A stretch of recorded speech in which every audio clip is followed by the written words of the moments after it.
a river that has allowed life to flourish for millennia, is now in danger of dying. But if you think the decline of the Euphrates only affects the states in the Near East, you've got another thing coming. No, we also feel the consequences of this dramatic development.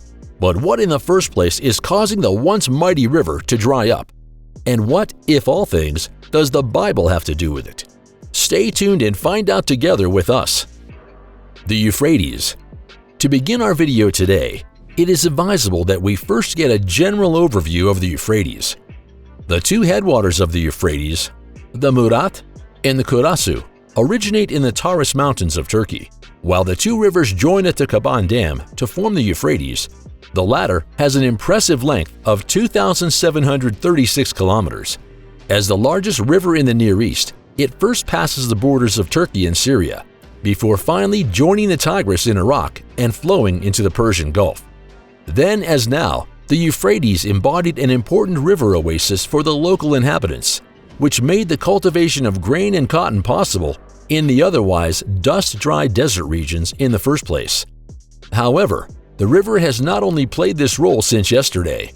Accordingly, it already formed the foundation of the water supply of the various empires at the times of the Mesopotamian advanced civilizations. A look at the ancient Persian name Euphrates, from which practically all subsequent names were derived, again shows the practical properties inherent in the Euphrates. Thus, the word Euphrates goes back to the term hyperthua, which means nothing else than good to cross. During the dry season between the months of December and March, it is even possible to cross the Euphrates without a boat or a raft. The water level drops to 60 centimeters in places. As already mentioned, the Euphrates has always played an immensely important role in the supplying of the riparian states. But man would probably not be man if the distribution of water were also fair and harmonious. Since the 1970s, several large dams have been built, which have repeatedly become the focus of political conflicts. Since Turkey had several dams built in the upper sections of the river, it is theoretically possible for it to control the flow of water at will.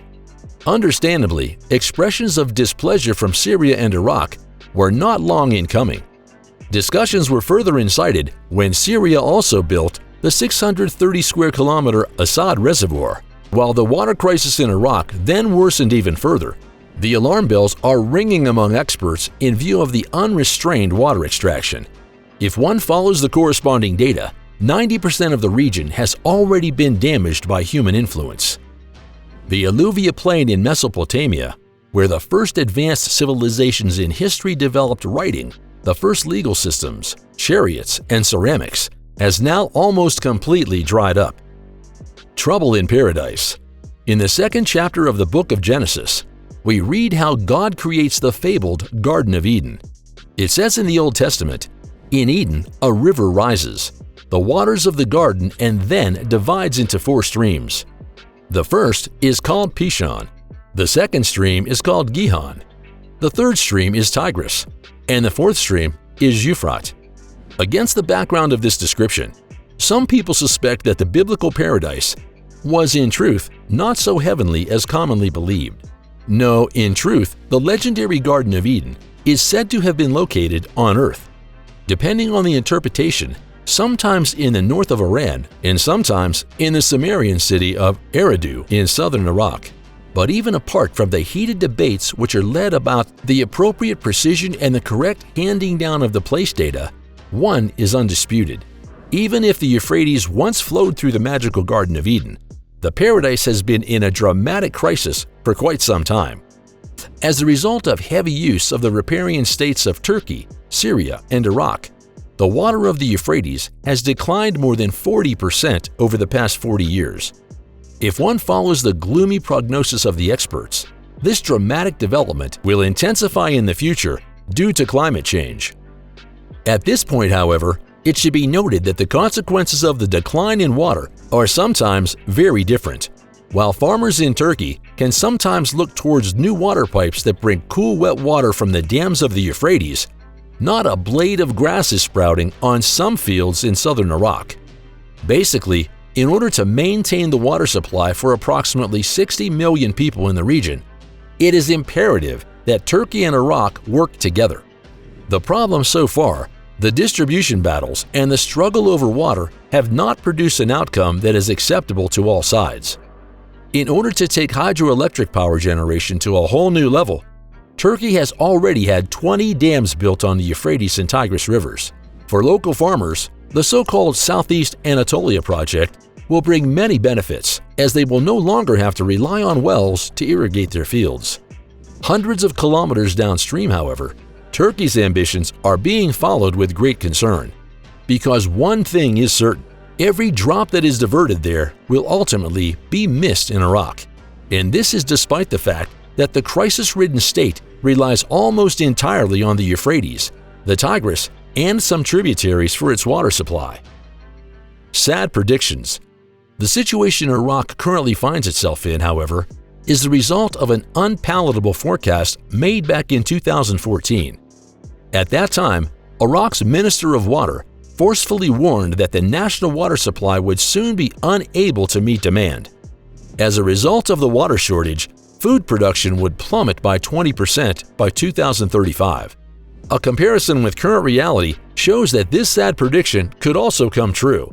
Accordingly, the dried-up lakes and the failed harvests may merely embody the harbingers of a more dramatic future after all. But how is it that Iraq and Turkey have not been able to reach an agreement on the distribution of water from the Euphrates? While the Iraqi government has long insisted on contractual framework with fixed shares, this concern has so far fallen on deaf ears in Turkey. The reason? Since the consequences of climate change are unpredictable, the release of a fixed amount of water cannot be accepted. The bottom line is that the two parties to the conflict sometimes seem to lose themselves in minor squabbles that waste valuable time. Turkey, for example, is urging Iraq to use the precious water more efficiently. For example, by refraining from growing rice. Iraqi negotiators countered this rebuke by asking why Turkey grows cotton in the face of water scarcity, and received the answer that this is just part of their history. However, in view of the fact that countless Iraqi fields lie fallow unintentionally and many water buffaloes have dried up in agony, such discussions seem extremely questionable. Signs of the apocalypse? To conclude our video today, we'd like to take a look at the worrying development of the Euphrates from a somewhat more alternative perspective. If one follows the convictions of some deeply believing Christians, Turkey and Iraq can end their negotiations on the spot, since the approaching disaster cannot be averted anyway. Accordingly, we would witness at present a process which was already prophesied many centuries ago, and which inevitably results in the downfall of the world. Because actually, the creation of the Garden of Eden is by no means the only Bible passage in which the significant stream is mentioned. In fact, we find in this respect also in the last chapter of the Holy Scriptures, namely in the apocalyptic revelation of John, who wrote the last book of the New Testament in detail, and when this happened is disputed until today. It is certain that the brute events are described from the view of the narrator John, whereby the writing addresses itself in the form of a letter to 7 churches. After the 7 epistles and the vision of the throne of God, the mysterious book with the 7 seals is opened. The first 4 seals unleash the 4 apocalyptic horsemen, ominous messengers who descend upon humanity with wars, famine, disease, and death. After the 5th seal is removed and the souls of the martyrs appear, the 6th seal throws the world into chaos with earthquakes and cosmic phenomena. While most people then flee to the mountains, a group of 144,000 God-fearers receive a symbol on their foreheads that marks them as true servants of the Creator. It is then time for the 7 angels to blow the 7 trumpets, these bringing further disasters upon the land, including a burning mountain falling into the sea, the star wormwood contaminating vast areas of drinking water, and the sun and stars darkening, a plague of locusts later. Then the next trumpet sounds, which leads us again directly to the dying Euphrates. According to Revelation, 4 angels are now released from the Euphrates, wiping out 1/3 of the world's population by fire, smoke, and sulfur. In order to find out to what extent the threatening drying up of the river can be reconciled with the biblical apocalypse, we must again turn to the 16th chapter of the Revelation of John. In the verses 12 to 15, it says, "And the sixth angel poured out his bowl upon the great river Euphrates, and the waters dried up, that the way might be prepared for the kings from the rising of the sun." But how should we now evaluate the interpretations of the conservative Christians? Is the current development, which is officially based on the effects of climate change and the different interests of individual states, be hyped up into something that is not at all? Or is it possible that there is something underlying the decline of the Euphrates River after all that could not be more troubling? Thanks so much for sticking with it to the end. Feel free to leave us a free subscription and a thumbs up if you liked our video today. But now we're interested in your opinion. What do you think about the development of the Euphrates and the never-ending dispute about the water withdrawal?